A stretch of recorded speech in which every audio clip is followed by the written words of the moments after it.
सर्व मान्यवर आणि उपस्थितांना माझा मनःपूर्वक नमस्कार। आज मी मृत्युंजय या पुस्तकाचा थोडक्यात परिचय देणार आहे। मृत्युंजय ही प्रसिद्ध कादंबरी शिवाजी सावंत यांनी लिहिली आहे। ही कादंबरी महाभारतातील कर्णाच्या जीवनावर आधारित आहे। या पुस्तकात कर्णाच्या आयुष्यातील विविध पैलू, त्याचे बालपण, संघर्ष, मैत्री, निष्ठा आणि त्याचा स्वाभिमान अत्यंत प्रभावीपणे मांडले आहे। कथेमध्ये वेगवेगळ्या पात्रांच्या दृष्टिकोनातून कर्णाचे व्यक्तिमत्व उलगडले जाते, ज्याच्यामुळे त्याचा जीवन प्रवास अधिक खोल आणि समजून घेण्यास सोपा होतो। आता मी माहीन यांना विनंती करते की त्यांनी सादरीकर्तीचा परिचय करून द्यावा। नमस्कार सगळ्यांना। आजच्या या विशेष पुस्तक सत्रात अप्रतिम कादंबरीवर बोलण्यासाठी आपण एक उत्साही आणि वाचनप्रेमी व्यक्तीला आमंत्रित करत आहोत। त्यांचे नाव आहे साक्षी स्वामी। त्या सध्या MCAच्या पहिल्या वर्षात शिक्षण घेत आहेत। साक्षी यांना वाचण्याची खूप आवड आहे। नवीन नवीन पुस्तके शोधणे, विशेषतः ऐतिहासिक कादंबऱ्या आणि प्रेरणादायी पुस्तके वाचणे हा त्यांचा छंद आहे। पुस्तकांच्या माध्यमातून ज्ञान मिळवणे आणि त्यातून प्रेरणा घेणे हे त्यांचे व्यक्तिमत्वाचे खास वैशिष्ट्य आहे। तर चला जोरदार टाळ्यांच्या गजरात आपण साक्षी स्वामी यांना आमंत्रित करूयात। मी कर्ण, ज्याने मैत्रीसाठी सर्व काही दिलं, ज्याने मान दिला त्याच्यासाठी आयुष्यही अर्पण केलं, हीच माझी निष्ठा। आज मी तुमच्यासमोर एक अशी कथा मांडणार आहे जी फक्त एक योद्धाची नाही तर एक अशा माणसाची आहे ज्याला आयुष्यभर स्वतःला सिद्ध करावं लागलं। ही कथा आहे कर्णाची। या पुस्तकाबद्दल मला पहिल्यांदा कळलं ते अगदी साध्या पद्धतीने। मी अनेकदा कर्णाबद्दल ऐकलं होतं, महाभारतातील महान योद्धा म्हणून, पण एकदा कोणीतरी मृत्युंजय या पुस्तकाबद्दल सांगितलं की ही फक्त कथा नाही तर कर्णाच्या मनात डोकवणारं एक वेगळं विश्व आहे। तेव्हा मला जाणवलं की कर्णाला आपण जितकं बाहेरून ओळखतो त्याहून खूप काही आत दडलं आहे। नंतर या पुस्तकाबद्दल थोडं अधिक ऐकले, ते रिव्ह्यूज, लोकांचे अनुभव, आणि प्रत्येक ठिकाणी मला एकच गोष्ट ऐकायला मिळाली की ही कथा वाचल्यावर कर्णाकडे बघण्याचा दृष्टिकोन बदलतो। हे ऐकून माझी उत्सुकता अजून वाढली आणि मला वाटलं की कर्णाची कथा ऐकून नाही तर अनुभवून बघायला हवी। आणि कदाचित म्हणूनच मी हे पुस्तक हातात घेतलं, कारण मला फक्त कर्णाची कथा जाणून घ्यायचं नव्हतं तर मला कर्णाला समजून घ्यायचं होतं। मला हे पुस्तक वाचायला भाग पाडलं ते म्हणजे कर्णाचं आयुष्य, कारण त्याची कथा ही फक्त एक योद्धाची नाही तर एक अशा माणसाची आहे जो आयुष्यभर स्वतःला शोधत राहिला। त्याच्या आयुष्यातील अन्याय, त्याला मिळालेली नकार आणि तरीही त्याने ठेवलेली शांतता, हे सगळं मनाला खूप खोलवर स्पर्श करतं। कुठेतरी असं वाटतं की कर्णाची व्यथा, कर्णाची वेदना ही फक्त त्याची नाही, ती प्रत्येक त्या व्यक्तीची आहे ज्याला कधी ना कधी स्वतःला सिद्ध करावं लागलं। मला या पुस्तकाकडे आकर्षित वाटलं ते म्हणजे त्याचा अंतर्गत संघर्ष। कर्णाला काय योग्य आहे हे माहीत होतं, पण तरीही त्याने आपल्या वचनांना आणि नात्यांना प्राधान्य दिलं। मला ही गोष्ट खूप विचार करायला लावते, कारण आपल्या आयुष्यातही असे क्षण येतात जेव्हा आपल्याला योग्य आणि निष्ठा यांमध्ये निवड करावी लागते। कर्णाची कथा आपल्याला शिकवते की आयुष्य फक्त जिंकणं किंवा हारणं नसतं, तर आपण कोणत्या मूल्यांसोबत उभे राहायचे हे महत्त्वाचं असतं। आणि कदाचित म्हणूनच माझ्यासाठी ही पुस्तक फक्त एक कथा राहिली नाही तर एक अनुभव बनली। कर्णाच्या आयुष्याने मला स्वतःकडे पाहायला शिकवलं, माझे निर्णय, माझी मूल्य, माझी ओळख। म्हणूनच मी ही कथा निवडली, कारण ही फक्त कर्णाची नाही, ती आपल्या सगळ्यांच्या आयुष्याची एक झलक आहे। कर्ण एक असं व्यक्तिमत्व ज्याचं नाव घेताच आपल्या डोळ्यासमोर उभा राहतो, एक महान योद्धा, पराक्रमी धनुर्धर आणि दानवीर। पण कर्णाचं आयुष्य फक्त रण, पराक्रम आणि कीर्तीने भरलेलं नव्हतं। त्याच्या आयुष्यात जितकी महानता होती तितकाच दुःख आणि तितकाच संघर्षही होता, आणि त्या संघर्षाची सुरुवात होते त्याच्या जन्मापासूनच। एक लहान बाळ ज्याच्याकडे कोणतीच ओळख नाही, तो वाढतो, पण प्रत्येक वेळी त्याला आठवण करून दिली जाते, तू कोण आहेस। आणि कदाचित म्हणूनच कर्णाच्या आयुष्यातील सर्वात मोठा प्रश्न होता, मी कोण आहे। आणि याच प्रश्नाने कर्णाच्या आयुष्यातील पुढचा मार्ग ठरवला। कर्णाकडे अपार प्रतिभा होती। तो अर्जुना इतकाच नाही तर कदाचित त्याहून मोठा धनुर्धर होता, पण त्याला थांबवलं गेलं कारण तो सूतपुत्र होता। त्या दिवशी कर्ण हारला नाही तर समाजाने त्याला हरवलं। कधी कधी माणूस अपयशांमुळे हरत नाही तर लोकांच्या विचारांमुळे हरतो, आणि जेव्हा प्रतिभेला संधी मिळत नाही तेव्हा माणूस मार्ग शोधतो. ज्ञान मिळवण्यासाठी कर्णाने एक मोठा निर्णय घेतला, जो त्याच्या आयुष्याचा सर्वात मोठा वळण ठरला. त्याला माहीत होतं की त्याला कोणी शिकवणार नाही, म्हणून त्याने आपली ओळख लपवली आणि तो गेला परशुरामांकडे. परशुराम जे फक्त विप्रांना शिक्षण देत होते. कर्णाने त्यांना खोटं सांगितलं, मी ब्राह्मण आहे म्हणून, आणि त्यांनी शिकायला सुरुवात केली. तो शिकत गेला आणि इतका महान झाला की गुरूंनाही त्याचा अभिमान वाटू लागला. पण एक दिवस सगळं बदललं. परशुराम एकदा कर्णाच्या मांडीवर झोपले होते. तेव्हा एक विंचू त्याच्या मांडीमध्ये खूप खोलवर चावू लागला. रक्त वाहत होते, वेदना असह्य होत होते. पण कर्ण हलला नाही, कारण त्याला भीती होती की गुरूंची झोपमोड होईल. पण जेव्हा परशुराम उठले तेव्हा त्यांनी पाहिलं, इतकी वेदना सहन करणारा सामान्य ब्राह्मण असू शकत नाही. त्याने विचारलं, तू कोण आहेस? आणि तेव्हा सत्य समोर आलं.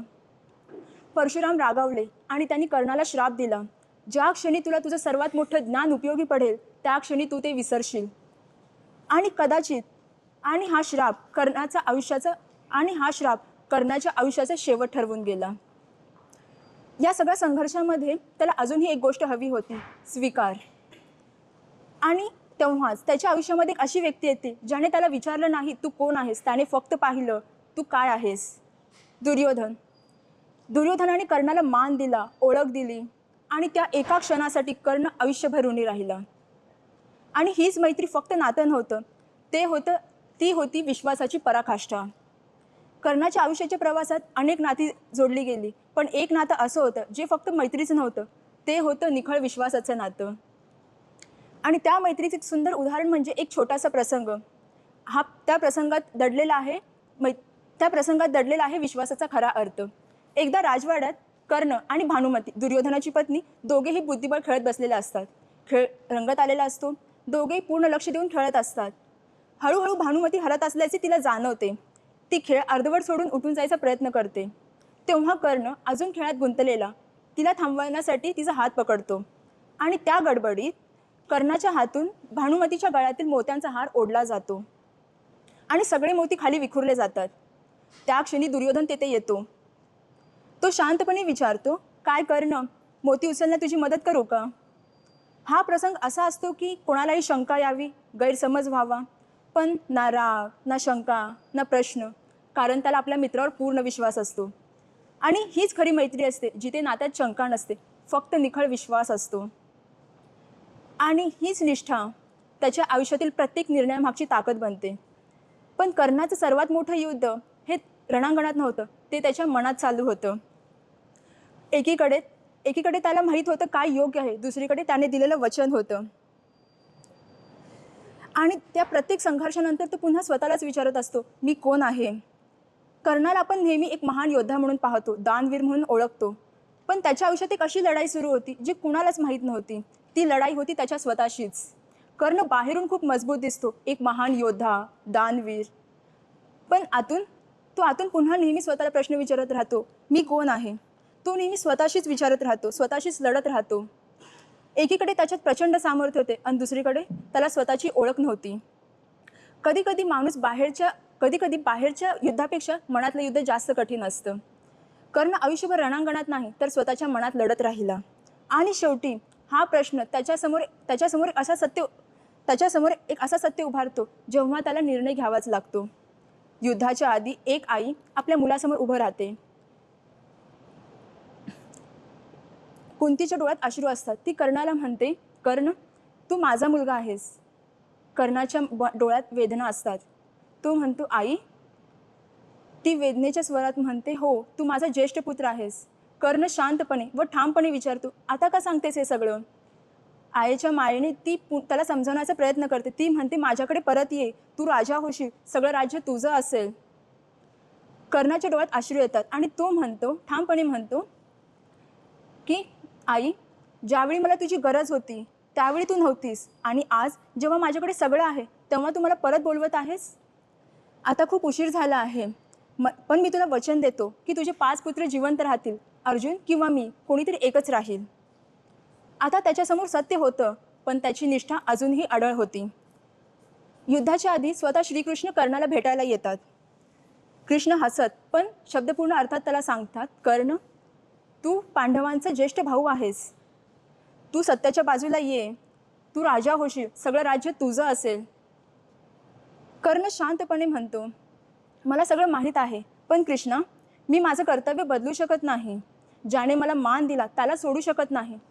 कर्ण शांतपणे पण ठाम आवाजात म्हणतात, तुला माहीत आहे तू चुकीच्या बाजूला आहेस. कर्ण ठामपणे सांगतो, हो, पण मी चुकीचा माणूस नाही. आणि शेवटी हा निर्णय रणांगणासमोर सिद्ध होणार होता. आणि मग युद्ध सुरू होते. कर्ण रणांगणात लढतो, पण अचानक त्याच्या रथाचं चाक अडकतं आणि तो ते काढण्याचा प्रयत्न करत असतो. त्या क्षणी त्याला आठवतो श्राप. तो सगळा मंत्र विसरतो आणि त्या क्षणी फक्त एक योद्धा नाही, त्या क्षणी फक्त एक योद्धा परिस्थितीसमोर थांबतो. त्या एका क्षणी एक योद्धा नाही तर एक संपूर्ण आयुष्य थांबतं. कदाचित हा प्रसंग ऐकताना आपल्याला ही फक्त एक कथा वाटेल, पण खरं तर हे कर्णाच्या आयुष्याचं सत्य सांगून जातो. कर्णाचं आयुष्य म्हणजे फक्त युद्ध नव्हतं, ते होतं संघर्षाचं, निष्ठेचं आणि स्वाभिमानाचं प्रतीक. त्याच्याकडे सगळं होतं, पण तरीही काहीतरी कायम अपूर्ण राहिलं. तो योग्य होता, पण परिस्थिती त्याच्या बाजूने नव्हती. आणि कदाचित म्हणूनच कर्णाची कथा आपल्याला फक्त ऐकायला नाही तर समजून घ्यायला भाग पाडते. आपल्याला खूपदा असं वाटतं ना, की जेव्हा कृष्णाच्या हातात सगळं होतं, मग त्यांनी कर्णासोबत का नाही थांबलं? जेव्हा कर्णाने तर कोणतं चुकीचं कर्म पण केलेलं नव्हतं. लहानपणापासून त्याचं जीवन संघर्षमध्ये का गेलं आणि हे सगळं कृष्णाने होऊ कसं दिलं? कारण कर्ण कृष्णाचं प्रिय होता. प्रिय होता, तर मग त्यांनी त्याच्यासोबत का नाही थांबलं? जेव्हा त्याला त्याग केलं गेलं आपल्याच आईकडून. विचार करा, जर त्याला त्याग केलं गेलं नसतं, नाही त्याला संघर्ष करावा लागला असता, नाही त्याला त्रास असतं, नाही त्याला झाली असती धनुर्धर व्हायची इच्छा, नाही त्याला प्राप्त झालं असतं परशुरामची विद्या, नाही तो असता अर्जुनच्या समोर, नाही त्याला होती बरोबर चूकची समज, मग तो फक्त पांडुपुत्र म्हणून ओळखला गेला असता, एक साधारण धनुर्धर, ज्याच्याबद्दल आज आपण बोललोच नसतो. यानंतर कर्णाची संपूर्ण कथा एक छोट्याशा कवितामध्ये सादर करते. कर्ण, एक अपूर्ण सत्य. कर्ण, नाव घेतलं की रणांगण डोळ्यासमोर उभं राहतं, पण त्याच्या मनातलं युद्ध कुणालाच दिसत नाही. जन्माने सूर्यपुत्र, नशिबाने सूतपुत्र ठरलेला, ओळख असतानाही ओळख हरवून बसलेला. हातात सामर्थ्य होतं, डोळ्यात स्वप्न होती, पण तरीही समाजाच्या नजरेत नेहमीच कमी ठरलेला. दान त्याच्यासाठी कर्तव्य नव्हतं, तो त्याचा स्वभाव होता. स्वतःचं कवचही देणारा तोच खरा दानवीर होता. मैत्री त्याच्यासाठी फक्त शब्द नव्हती, ती त्याची ओळख होती. ज्याने मान दिला त्याच्यासाठी आयुष्यही अर्पण केलं. योग्य कळत होतं त्याला, पण निष्ठा जपणं निवडलं त्याने. स्वार्थ समोर असतानाही स्वतःला हरवणं स्वीकारलं त्याने. कर्ण हरला म्हणतात सगळे, पण खरंच तो हरला होता का, की फक्त परिस्थितीसमोर तो थांबला होता? कर्ण आजही जिवंत आहे. प्रत्येक त्यांच्या मनात जे नात्यांसाठी जगतात आणि स्वतःला विसरतात. कर्ण तो फक्त एक योद्धा नव्हता, तो एक प्रश्न होता, न्यायाचा, नशिबाचा आणि माणुसकीचा. आणि सर्वांना असा प्रश्न पडला असेलच ना, की कशामुळे कर्ण मृत्युंजय झाला? कर्ण मृत्युंजय झाला कारण त्याने मृत्यूला हरवलं नाही, तर मृत्यूच्या पलीकडे जाऊन स्वतःचं स्थान निर्माण केलं. कर्णाचं आयुष्य सुरुवातीपासूनच संघर्षाने भरलेलं होतं. जन्मतः तो राजपुत्र होता, पण नशिबाने त्याला सूतपुत्र बनवलं. त्याच्याकडे अपार सामर्थ्य होती, असामान्य कौशल्य होतं, पण तरीही त्याला मान, ओळख आणि सन्मान मिळाला नाही. पण तरीही तो परिस्थितीसमोर थांबला नाही, परिस्थितीसमोर हार मानली नाही.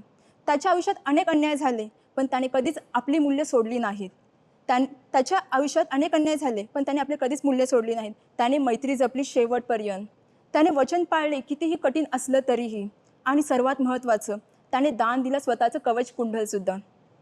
म्हणूनच तो फक्त एक योद्धा नव्हता, तो दानवीर होता, तो निष्ठावान मित्र होता. कर्णाला माहीत होतं की तो जिंकणार नाही, पण तरीही तो लढला. कारण त्याच्यासाठी विजय महत्त्वाचं नव्हतं, तर स्वतःच्या मूल्यांशी प्रामाणिक राहणं हे महत्त्वाचं होतं. आणि म्हणूनच कर्ण हारला नाही, तो आजही जिवंत आहे प्रत्येक लोकांच्या मनात, त्यांच्या भावनांमध्ये. म्हणूनच कर्ण मृत्युंजय झाला, कारण त्याने मृत्यू जिंकली नाही, तर मृत्यूच्या पलीकडे जाऊन अमरत्व मिळवलं.